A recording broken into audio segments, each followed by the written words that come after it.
Well, Uber shares are rallying this morning on the back of its first ever stock buyback. That news coming off of Lyft's encouraging quarterly results. Investors cheering on Uber's more consistent profitability as Lyft and Instacart trim costs to compete with industry rivals.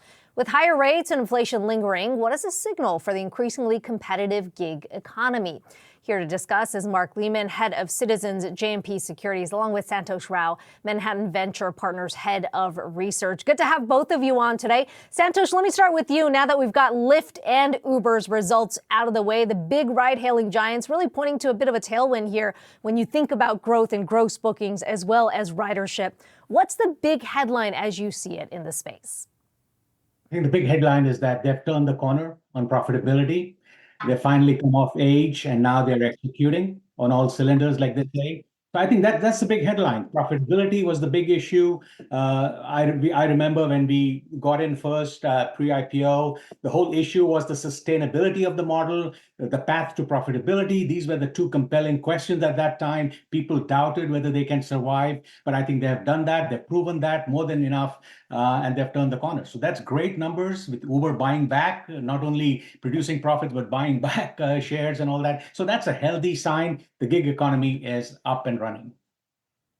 Santosh, to follow up there, though, when you think about these two companies, at its core, it is about the ride-hailing part, particularly with Lyft, even though Uber's diversified more. I'm looking at numbers from Uber, for example. The number of drivers on the platform up 30% year on year. How much of this is also about a tailwind they're getting from the economic environment? Maybe some people looking to add a little extra cash, that bringing on additional drivers. Absolutely. That's a big part of this whole driver surge in drivers, demand for Uber and Lyft services, all these drivers coming on in the game. I think the big part is the middle class wages. Middle income wages are stagnating. That's a given. Maybe here and there, maybe they'll be improving, but overall, it's been stagnant. So the need for supplemental income is still big and growing. So I think that's a big part of people coming in and driving. And that also makes the case stronger for gig economy, for these drivers to stay independent. They want to do more than just one thing. So this whole push about regulatories and making them full-time employees as opposed to contractual, I think that's kind of a weak argument at this point, because these drivers want supplemental and they want to do many things, not just drive. So I think net, that's a big tailwind for them. The drivers are there now. Mark, to what extent does that narrative translate over to the delivery space, specifically a name like DoorDash? What do you see as the big drivers? Well, I think DoorDash. Well, it's a company. Sorry, that was a question to Mark. Okay, sure.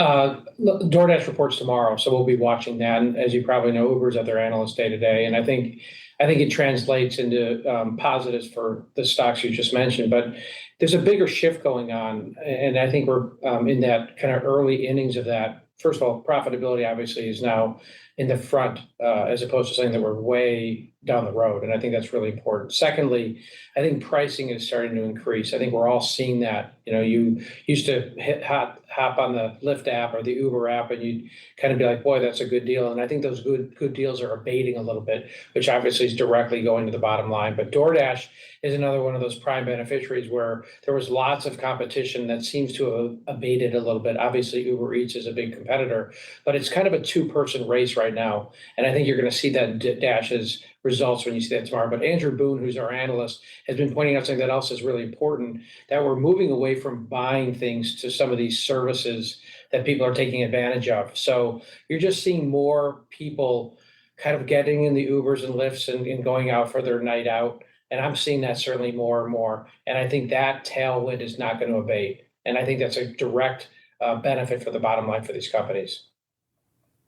Mark, let me follow up on that point, because you mentioned specifically that you think the street's underestimating DoorDash's profitability in 2024. Looking at the stock right now, it's up about, roughly 19% on the year. How much more upside do you see there? Clearly, with the stock moving as well as it has this year, and we've been recommending it for some time, they have to perform, and they're getting into that beat and raise category. So they've done a great job. I think you're going to see that tomorrow, and I think that other point about 4 or 5 competitors now going down to 2 or 3 for most of the cities that DoorDash competes in is going to accelerate. They, like Uber, have done a much better job of monetizing and finding ways to find other ancillary ways to get revenues and benefits. And I think their name is the name in delivery. So they're in the beat and raise category right now. They just meet numbers. That's not going to be enough for this stock. But again, we expect that to continue. And their kind of growth, I think, will show that tomorrow when they report. Santosh, there are still headwinds here in this space, one being higher insurance costs, which is flagged by both of these companies. You look at Lyft and Uber, but also today we've got a nationwide strike among Uber and Lyft drivers, as well as DoorDash delivery drivers. The concerns being about safety as well as wages. How significant is that headwind going to be for these gig economy companies moving forward? Yeah, I think this headwind has been there for a while. It comes and goes in different forms. It will, the companies have to pay attention to that. Overall, I think they will, and they will manage that. I mean, that's an important part. We need this service. These services have become an intrinsic part of the transportation fabric of all the cities. So I think everybody knows that. So there is a need for that. So I think they will settle at some point. They need to maybe compromise. The costs will get pushed down. The insurance costs and all that will come down. You see the Uber rides and Lyft rides are slightly higher, not as cheap as before. The value proposition is not as compelling as before, but it's still the best option compared to the taxis out there. So I think net, I feel they will eat the cost. They will pass it down to the users, but they can manage it. I mean, the thing is, these strikes have been around, and I was listening to one former executive of one of these ride-sharing companies, and he said while he was there were strikes every other time in some form or the other, and they always negotiated and came to a settlement. So I expect that to happen again because it's too important for both sides to continue and do well.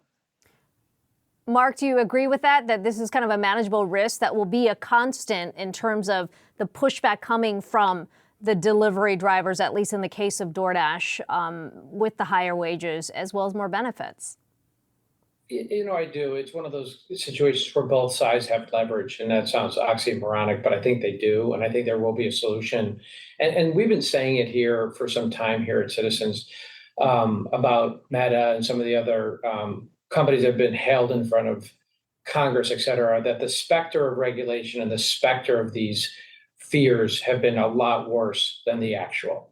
And every time Mark Zuckerberg got in front of Congress, stocks got worried, but instantaneously those stocks started to lift again afterwards. Because let's be clear, Congress has great appetite for showmanship and showing that they're on the side of regulation, and they have no appetite to actually do it. And I think there's somewhat of a parallel here, that you're going to have people having these one-day strikes, and I'm all in favor of safety, security, and people getting a fair wage. But there's plenty of room here.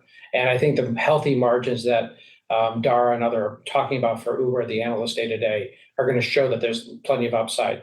Remember, Uber hit an all-time high today. DoorDash is far, far away from that all-time high in the hysteria of 2021.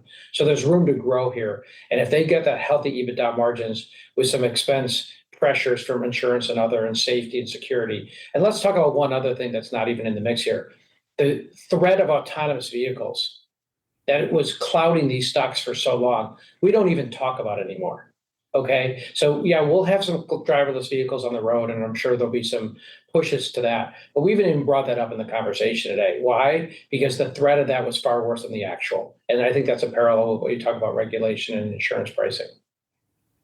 Yeah, that's an interesting point, Mark. You think back to when Uber IPO, that was a big, big question about whether, in fact, that was the only path to profitability. Mark Lehmann, head of Citizens JMP Securities, along with Santosh Rao, Manhattan Venture Partners, head of research. Good to have both of you on today. Really appreciate the time. Thank you. Thanks for having me. Thank you.